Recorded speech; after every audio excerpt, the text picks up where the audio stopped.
കോഴിക്കോട് കൊയിലാണ്ടിയിലെ ക്ഷേത്ര ഉത്സവത്തിനിടെയാണ് ആന ഇടഞ്ഞത്. രണ്ട് ആനകളാണ് ഇടഞ്ഞത്. വിരണ്ടോടിയ ആനകൾ ആണ് ഇത്തരത്തിൽ വലിയ ഒരു അപകടത്തിലേക്ക് നയിച്ചത്. രണ്ട് സ്ത്രീകളുടെ ജീവൻ നഷ്ടമായിരിക്കുകയാണ്. 85 വയസ്സുള്ള ലീല, അമ്പുക്കുട്ടി എന്നീ സ്ത്രീകളുടെ ജീവനാണ് നഷ്ടമായത്. ഉത്സവം കാണാനെത്തിയവരായിരുന്നു ഇവർ.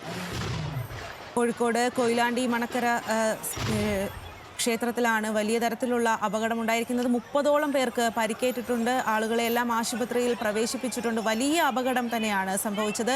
അനൽക്കയാണ് ആ വിവരങ്ങൾ നൽകിക്കൊണ്ടിരിക്കുന്നത്. അനൽക്ക, പരിക്കേറ്റ ആളുകളുടെയൊക്കെ ആരോഗ്യനില ഏത് രീതിയിലാണ്? അതിനെക്കുറിച്ചുള്ള കൂടുതൽ വിവരങ്ങൾ ഇപ്പോൾ ലഭ്യമാണോ?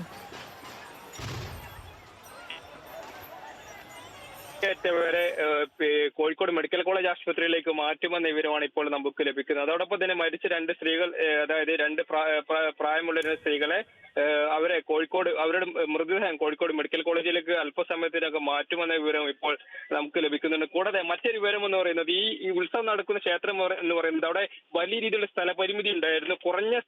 കുറഞ്ഞ സ്ഥലത്തിൽ വെച്ചിട്ടാണ് രണ്ട് ആനകളെ ക്ഷേത്രത്തിനുള്ളിലേക്ക് പ്രവേശിപ്പിക്കുന്ന ഒരു സ്ഥിതി ഉണ്ടായിട്ടുള്ളത്. ഇതാണ് അതായത് ഈ അപകടത്തിന് കാരണമെന്ന് പറയുന്നത്. അതായത് ആന പെട്ടെന്ന് ഇടഞ്ഞ സമയത്ത് ഈ സ്ഥലപരിമിതി മൂലം, അതായത് ആ ആനയ്ക്ക് ചുറ്റുമുണ്ടായിരുന്ന ജനക്കൂട്ടം, അതായത് സ്ത്രീകളും മുതിർന്ന സ്ത്രീകളും കുട്ടികൾ ഉൾപ്പെടെയുള്ള ആൾക്കാർക്ക് ഈ പെട്ടെന്ന്, അതായത് ആന ചിതറോടിയ സമയത്ത് ഇത്തരത്തിൽ ആ കോമ്പൗണ്ടിൽ നിന്ന് പുറത്തു കടക്കാൻ പറ്റാത്തൊരു സ്ഥിതിവിശേഷം ഉണ്ടായി. അതുകൊണ്ട് തന്നെയാണ് ഈ പരിക്ക് വലിയ രീതിയിൽ ഉയർന്നിട്ടുള്ളത്. കൂടാതെ നമ്മൾ നൽകിയിട്ടുള്ള ദൃശ്യങ്ങളിൽ നിന്ന് തന്നെ വ്യക്തമാണ്. അതായത്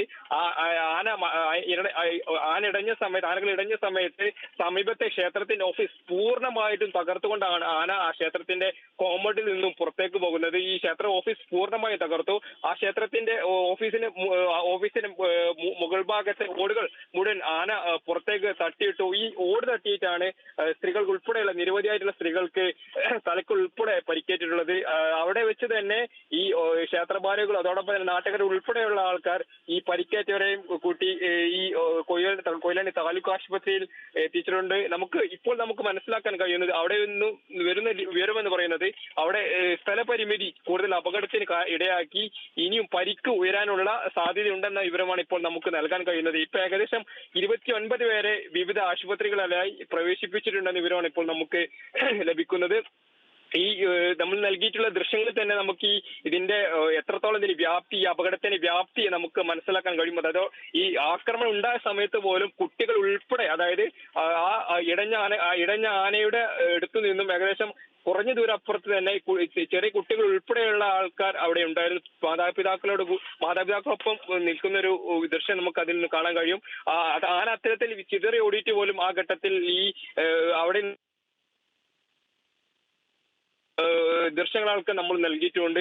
ഇത് തന്നെയാണ് ഇത്രയും വലിയൊരു ആക്രമണം ഉണ്ടായിട്ട് പോലും, അല്ലെങ്കിൽ ആ സമയത്ത് ഈ സ്ഥലപരിമിതി ഈ അപകടത്തിന്റെ അല്ലെങ്കിൽ പരിക്കേറ്റവരുടെ ഗുരുതര പരിക്കേൽക്കാൻ കൂടുതൽ കാരണമായിട്ടുണ്ട്. ഏതായാലും ഇപ്പോൾ നമുക്ക് ലഭിക്കുന്ന വിവരമെന്ന് പറയുന്നത്, ഈ കൊയിലാണ്ടി താലൂക്ക് ആശുപത്രിയിലാണ് ഈ പരിക്കേറ്റവരിൽ ഭൂരിഭാഗം പേരെയും പ്രവേശിപ്പിച്ചിട്ടുള്ളത്. അതിൽ തന്നെ അവിടെ പ്രവേശിപ്പിച്ച 2 പേരാണ് ഇപ്പോൾ മരിച്ചിട്ടുള്ളത്. ഇവരെ മൃതദേഹം അല്പസമയത്തിനുള്ളിൽ കോഴിക്കോട് മെഡിക്കൽ കോളേജ് മോർച്ചറിയിലേക്ക് മാറ്റും. അതോടൊപ്പം തന്നെ ഈ സമീപത്തെ ഈ വിരണ്ടോടിയ രണ്ടാനകളും ഏകദേശം 200 മീറ്ററോളം ഈ ക്ഷേത്രത്തിൽ നിന്ന് മാറി 200 മീറ്ററോളം മാറിയിട്ടാണ് ഈ ആനകൾ 2 ദിശകളിലേക്ക് ചിതറിയിട്ടുള്ളത്. ഈ രണ്ടാനയുടെയും പാപ്പാന്മാരെ തളച്ചു. അതോടൊപ്പം തന്നെ ഈ ആനകളെ ആ ക്ഷേത്രത്തിന് സമീപത്ത് ഏകദേശം 200 മീറ്റർ മാറിയിട്ടുള്ള സ്ഥലത്ത് തന്നെയാണ് ഈ ആനകളെ തളച്ചിട്ടുള്ളത്.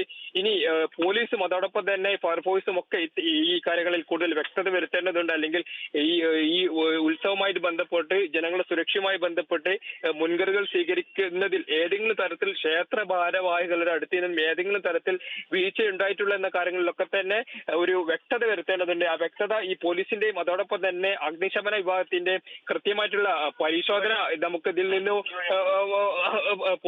ഭാഗത്തു നിന്ന് വരേണ്ടതുണ്ട്. കൂടാതെ ഇപ്പോൾ ഈ പോലീസും അതോടൊപ്പം തന്നെ അഗ്നിരക്ഷാ സേനയും ഈ ക്ഷേത്രത്തിന്റെ സമീപ പ്രദേശങ്ങളിലും അതോടൊപ്പം തന്നെ പരിശോധന നടത്തുകയാണ്. ഈ കൊയിലാണ്ടിയിൽ നിന്നുള്ള പോലീസും അതോടൊപ്പം തന്നെ ഈ സമീപത്തെ ഫയർഫോഴ്സും അവിടെ എത്തിയിട്ടുണ്ട്. ഇപ്പോൾ രക്ഷാപ്രവർത്തനം ഏകദേശം പൂർത്തീകരിച്ചു എന്നൊരു വിവരമാണ് ഇപ്പോൾ നമുക്ക് നൽകാൻ കഴിയുന്നത്. സ്വാതി.